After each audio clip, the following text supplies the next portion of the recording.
السلام علیکم دوستو، میرا نام ہے حارث جاوید اور آپ دیکھ رہے ہیں میرا یوٹیوب چینل۔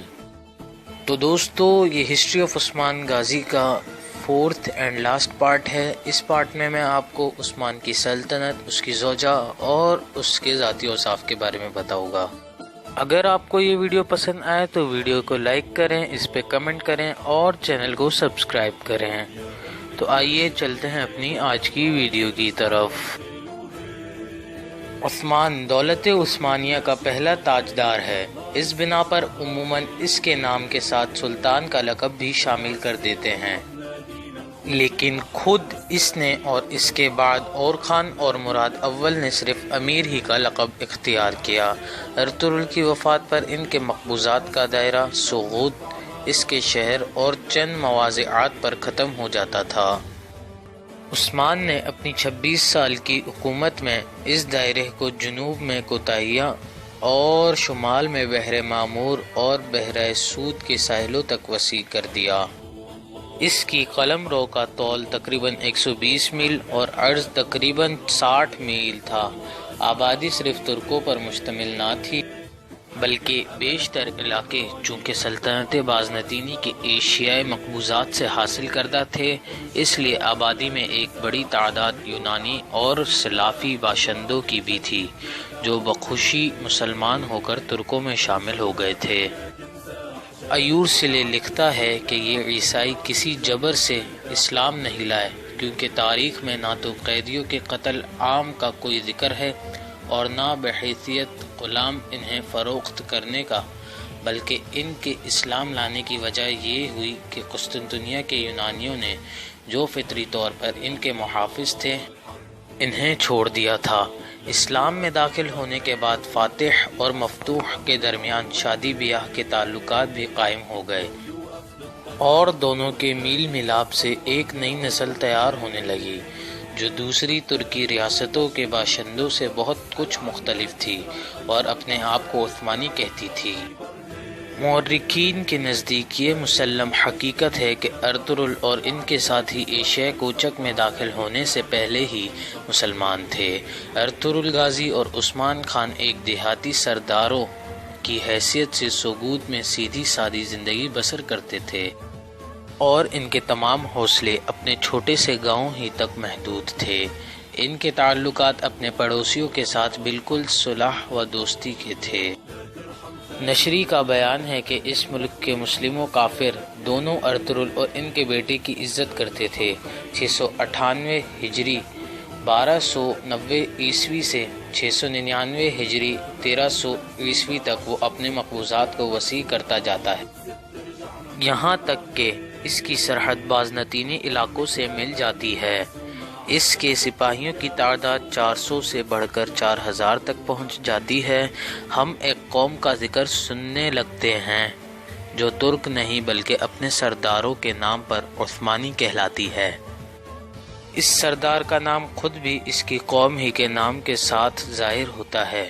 یہ لوگ یونانیوں، بازنطینیوں اور تاتاریوں دونوں کے یکساں دشمن ہیں اور متعین طور پر اسلام سے وابستہ ہیں۔ ان میں ایک ایسا تبلیغی جوش ہے جو صرف ان ہی لوگوں میں پایا جاتا ہے جنہوں نے حال ہی میں مذہب تبدیل کیا ہو۔ ان کی باہمی وحدت اور ایشیا کوچک کے دوسرے ترکوں سے ان کا قطعی طور سے مختلف ہونا 14ویں صدی کے ابتدائی 60 سالوں میں اس قدر نمایاں ہو جاتا ہے کہ یورپ انہیں بحیثیت ایک قوم کے تسلیم کرنے پر مجبور ہو جاتا ہے۔ ایشیائی کوچک کی دوسری جماعتوں کی بنسبت چونکہ یہی لوگ یورپ کے سامنے زیادہ آئے، اس لیے اہل یورپ نے انہیں محض ترک کہنا شروع کیا اور ان کو اناطولیہ کے تمام ترکوں کا نمائندہ سمجھنے لگے۔ وہ روایت ہے کہ اس شہر کے قریب ابتردنی نام کے ایک چھوٹے سے گاؤں میں ایک خدا رسیدہ عالم آہوبالی رہا کرتے تھے۔ عثمان اپنی نوعمری کے زمانے میں ان کی خدمت میں اکثر حاضر ہوتا رہتا تھا۔ ان کی ایک نہایت حسین لڑکی تھی جس کا نام مال خاتون تھا۔ ایک روز اتفاق سے عثمان کی نظر اس دوشیزہ پر پڑ گئی اور دیکھتے ہی اس پر فریفتہ ہو گیا۔ اس نے نکاح کا پیغام دیا لیکن آہوبالی چونکہ درویشانہ زندگی بسر کرتے تھے، اس لیے فرق مراتب کا لحاظ کر کے انہوں نے اس پیغام کو قبول نہیں کیا۔ 2 سال تک عشق و محبت کا یہ سلسلہ برابر قائم رہا اور عثمان نے آہوبالی کے گھر کی آمد و رفت جاری رکھی۔ اس درمیان میں چند اور ترک سرداروں نے بھی جو طاقت اور وجاہت میں عثمان سے بڑھے ہوئے تھے، مال خاتون سے شادی کی خواہش کی، لیکن آہوبالی نے ان کو بھی صاف جواب دیا۔ بالآخر ایک رات جب عثمان آہوبالی کے یہاں مقیم تھا، اس نے یہ عجیب و غریب خواب دیکھا کہ ایک چاند حلال بن کر آہوبالی کے سینے سے نکلا اور رفتہ رفتہ بدر کامل بن کر اس کے سینے میں اتر آیا۔ پھر اس کے پہلو سے ایک زبردست درخت نمودار ہوا جو بڑھتا ہی چلا گیا، یہاں تک کہ اس کی شاخیں بحر و بر پر چھا گئیں۔ درخت کی جڑ سے نکل کر دنیا کے 4 بڑے دریا دجلہ، فرات، نیل اور ڈینوب بہہ رہے تھے، اور 4 بڑے بڑے پہاڑ کوہ قاف، کوہ بلقان، کوہ طور اور کوہ اٹلس اس کی شاخوں کو سنبھالے ہوئے تھے۔ دفعتاً ایک نہایت تیز ہوا چلی اور اس درخت کی پتیوں کا رخ جو شکل میں تلوار سے مشابہ تھی، ایک عظیم الشان شہر کی طرف ہو گیا۔ یہ شہر جو 2 سمندروں اور 2 بر اعظموں کے اتصال پر واقع تھا، مثل ایک انگوٹھی کے دکھائی دیتا تھا جس میں 2 نیلم اور 2 زمرد جڑے ہوئے تھے۔ عثمان اس انگوٹھی کو پہننا ہی چاہتا تھا کہ اس کی آنکھ کھل گئی۔ بیدار ہونے کے بعد اس نے خواب آہوبالی سے بیان کیا۔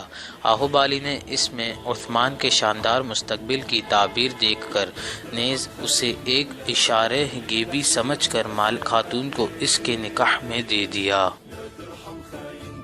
عثمان میں وہ تمام اوصاف پائے جاتے تھے جو ایک بانی سلطنت کے لیے ضروری ہیں۔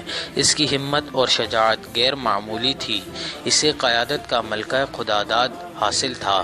میدان جنگ میں اس کی بہادری سپاہیوں میں دلیری کی روح پھونک دیتی تھی، اور انتظام حکومت میں اس کی دانش مندی رعایا کے دلوں کو اپنا گرویدہ بنا لیتی تھی۔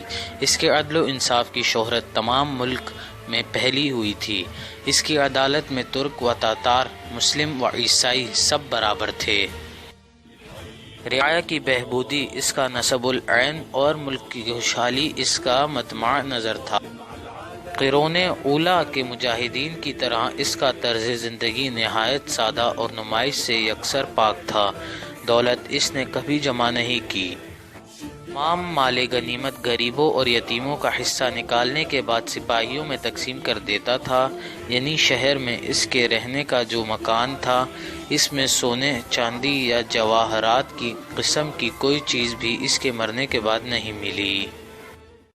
صرف ایک کفتان، ایک سوتی امامہ، لکڑی کا ایک چمچہ، ایک نمکدان، چند خالص عربی گھوڑے، زراعت کے لیے چند جوڑی بیل اور بھیڑوں کے لیے کچھ گلے، علم اور اصلاح کے علاوہ بس یہی اس کی ساری کائنات تھی۔